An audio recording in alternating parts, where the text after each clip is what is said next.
दलित मुस्लिम समाज के तीसरे एपिसोड के साथ मैं डॉक्टर मोहम्मद अय्यूब इब्राहिम।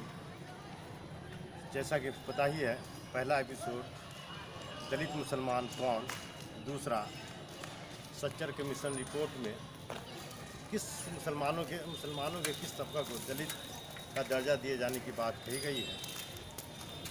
और आज तीसरे एपिसोड में दलित मुसलमानों की शैक्षणिक स्थिति पर हम लोग बात करेंगे।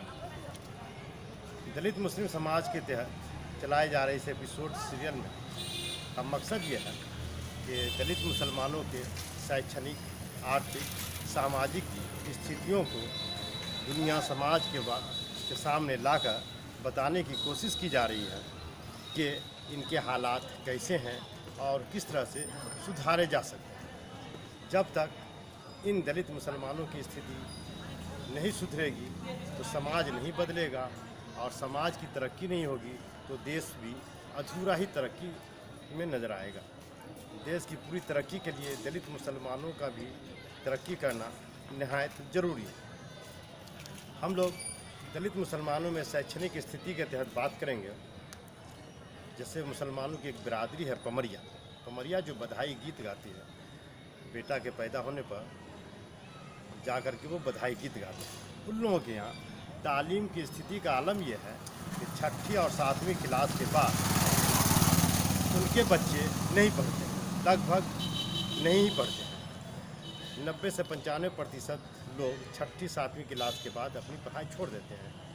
70-75 वर्ष की उम्र को पहुँच चुके वृद्ध लोग, 40-50 की अवस्था को पहुँच चुके, या 25-30-35 साल की उम्र को पहुँच चुके लोग, या अभी अभी युवा हो रहे लोग, इन सभी लोगों की स्थिति एक जैसी है। ये लोग 6ठी और 7वीं क्लास के बाद पढ़ाई छोड़ देते हैं। उसकी वजह यह है कि ज़्यादा पढ़ाई के बाद इन लोगों को नौकरी के मौके कम मिल पाते हैं, और ज़्यादा पढ़ लेने के बाद अपने पुश्तैनी काम से भी ये लोग दूर हो जाते हैं, जिसकी वजह कर अपने पुश्तैनी काम को करने में इन लोगों को शर्म महसूस होता है और आर्थिक स्थिति इनकी डगमगा जाती है। बख्खो बिरादरी के अंदर भी तालीम की स्थिति बहुत ही ख़राब है। जैसा कि हम लोग देख रहे हैं, शिक्षा का अधिकार कानून लागू होने के बाद भी दलित मुसलमानों के अंदर तालीम की स्थिति बहुत ही नगण्य है, और शिक्षा के अधिकार कानून के तहत ही पसमानदा दलित मुसलमानों के अंदर तालीम, प्राथमिक शिक्षा लाने के लिए तालीमी मरकज़ का क़याम करने की बात की गई। इसके पीछे ये कारण था कि इन तबके के लोगों के अंदर तालीम बुनियादी तौर पे आनी शुरू हो जाए, और 15 से 20 साल के बाद इन लोगों की स्थिति तालीम के सूरत बदल जाए। और इसके लिए यह नियम बनाया गया कि उसी जाति विशेष अथवा किसी दूसरी पसमानदा जाति के लोग को शिक्षक के रूप में वहाँ नियुक्त किया जाएगा, और वो उन पसमानदा बिरादरी के लोगों को, दलित बिरादरी के लोगों को तालीम देंगे। कारण साफ नज़र आता है कि वो चूँकि उसी परिवेश से आया हुआ कोई व्यक्ति, कोई महिला शिक्षिका जो मतलब उस परिवेश से आई है, दलित पसमानदा परिवेश से आई है, तो उनको उस परिवेश की ज़्यादा जानकारी होती है, तो उस परिवेश के मौजूदा बच्चों को अच्छी तरीके से अपने माहौल के हिसाब से समझा करके पढ़ा सकती है।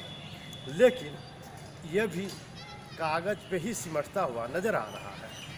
अगर सिर्फ हम लोग दरभंगा, मधुबनी, मिथिला के ज़िलों की बात करते हैं तो देखने को मिलता है कि बेशतर जगहों पे दलित पसमानदा की जगह बहुत सारे मुसलमानों की दूसरी बिरादरी, जिसे सामाजिक तौर पे हम लोग अशराफ कहते हैं, उनके लोग भी इन तालीमी मरकज़ों में कायम हैं, और इसकी स्थिति कागज़ पर सिमट करके रह गई।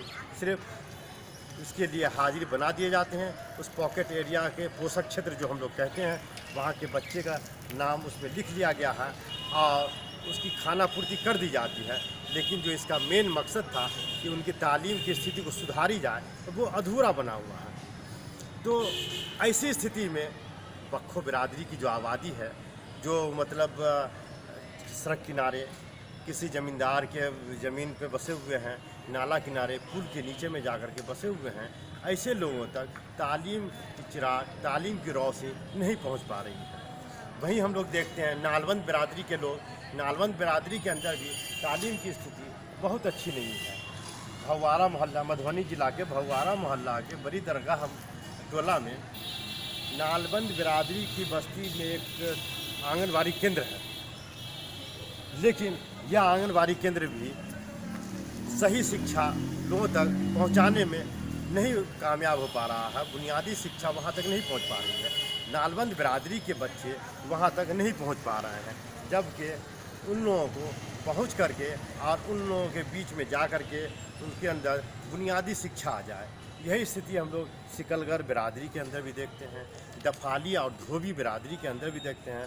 हम लोग जैसे दरभंगा मिथिला, जो पूरा मैथिल क्षेत्र है, मिथिला का इलाका है, यहाँ जो दलित और पसमानदा बिरादरी की आबादी है उसके बारे में थोड़ा बता देना चाह रहे हैं कि यहाँ जो बिरादरियाँ पाई जाती हैं दलित बिरादरियों, राइन, मिर्चिकार, सिकलगर, कमरिया, फ़कीर, मीरासी, चुरिहारा, दफाली, धोबी, नालवंद, इराकी, दर्जी, मुकेरी, हलालखोर,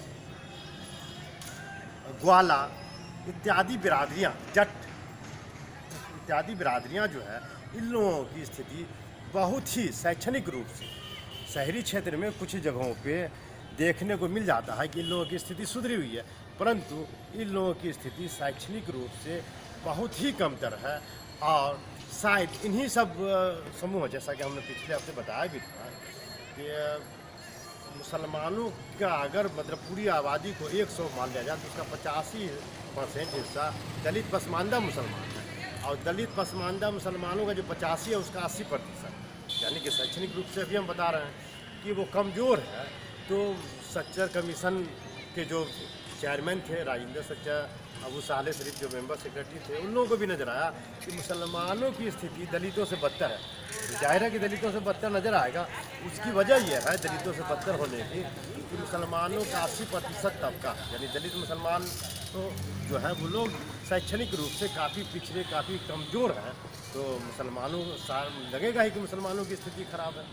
तो मुसलमानों के अंदर तालीमी शिक्षा को मजबूत करने के लिए सामाजिक संगठनों, धार्मिक संगठनों और कुछ NGOs को आगे आने की ज़रूरत है। उन लोगों के अंदर जागरूकता फैलाने की ज़रूरत है, इन बिरादरियों के बीच में जा कर के, और तालीम के प्रति जब सचेत हो जाएंगे, उन लोगों को एहसास होगा कि हम लोगों को सब कुछ छोड़ करके तालीम के पीछे जाना होगा, तभी समाज और देश की तरक्की हो सकती है। क्योंकि दलित मुसलमानों के अंदर जब बदलाव आएगा तो ये मुस्लिम समाज के अंदर बदलाव नज़र आएगा। मुस्लिम समाज बदलेगा तो देश और दुनिया में पूरे देश का नाम रोशन होगा, पूरा देश तरक्की करेगा, तो देश की मजबूती मिलेगी।